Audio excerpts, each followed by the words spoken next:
prenant l'antenne tout à l'heure à 6h28, vous nous aviez promis de nous apprendre un nouveau mot. Oui, je voudrais apprendre un mot nouveau. Jeunes qui nous écoutent en regardant d'un œil torve le dessin sur une boîte de cornflakes représentant Dora l'exploratrice et son singe Babouche et qui viennent de répondre à leur mère qui leur demande de mettre le bol dans le lave-vaisselle lorsqu'ils auront terminé. Alors toi, jeune qui nous écoute, je vais t'apprendre un nouveau mot. Il s'agit du mot pragmatisme. Bon, là, évidemment, tu continues à fixer ta boîte de céréales, alors utilisons une ruse grossière. T'as combien d'amis sur Facebook?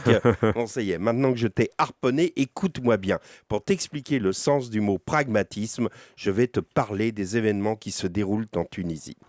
La révolution de Jasmin, c'est le nom donné par les médias français à la révolte tunisienne. Oui, tu as raison, jeune qui nous écoute, c'est une expression à la con, probablement sortie du cerveau d'un vieux 68ard, en référence à la révolution des œillets, qui en 1974 renversa le dictateur portugais Salazar. La révolution de Jasmin, ça donne à l'insurrection tunisienne un air babacool. On imagine des hippies maghrébins, des fleurs dans les cheveux et le signe de la paix tracé sur la djellaba, tendant un brin de jasmin à un soldat en lui disant « Peace and love, my friend ». Il faut dire que dans les médias français, on assiste à une surenchère d'expressions idiotes pour qualifier les événements de Tunisie, outre la révolution de Jasmin.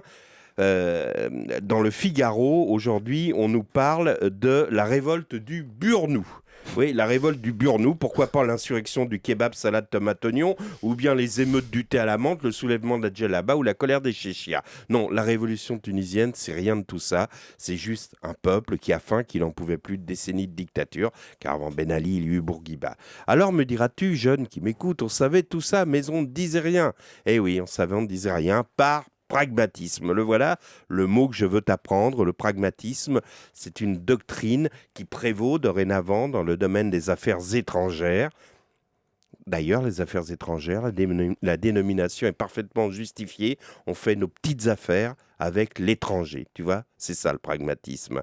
Aux affaires étrangères, on se fout complètement des droits de l'homme. On est prêt à failloter avec les régimes les plus corrompus, les plus dictatoriaux, comme dans la chanson de Brel. On vend nos petites autos, on vend nos petits avions, on est prêt à tout pour vendre nos rafales à des dictatures corrompues qui d'ailleurs n'en veulent pas. Le problème, c'est que dans cette affaire, on a ajouté l'incompétence au pragmatisme. Figurez-vous que la ministre des Petites Affaires étrangères, Madame Alliot-Marie, avait décidé la semaine dernière de prendre son vendredi, comme même à le faire Marco, et de partir dans la matinée pour Saint-Jean-de-Luz après qu'elle ait entendu Laurent Cabrol annoncer un temps magnifique sur la côte basque.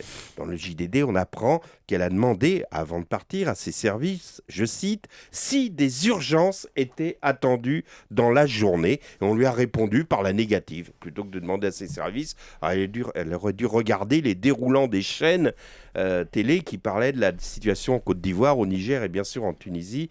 Elle aurait compris que des urgences risquaient de survenir pendant le week-end. Dans le JDD, on nous dit que personne, ni au Quai d'Orsay, ni à la DGSE, n'avait anticipé la situation. Marquez, ça fait quelques décennies que ça dure. Souvenez-vous, en ce 15e anniversaire de la disparition de Mitterrand, qu'on aime à décrire comme un homme de réflexion s'inscrivant dans l'histoire, eh bien, il n'avait juste pas vu venir la chute de l'Empire soviétique. La France est un pays qui porte les droits de l'homme, disait Moscovici hier à la télévision des sanglots dans la voix. Moscovici soutient DSK.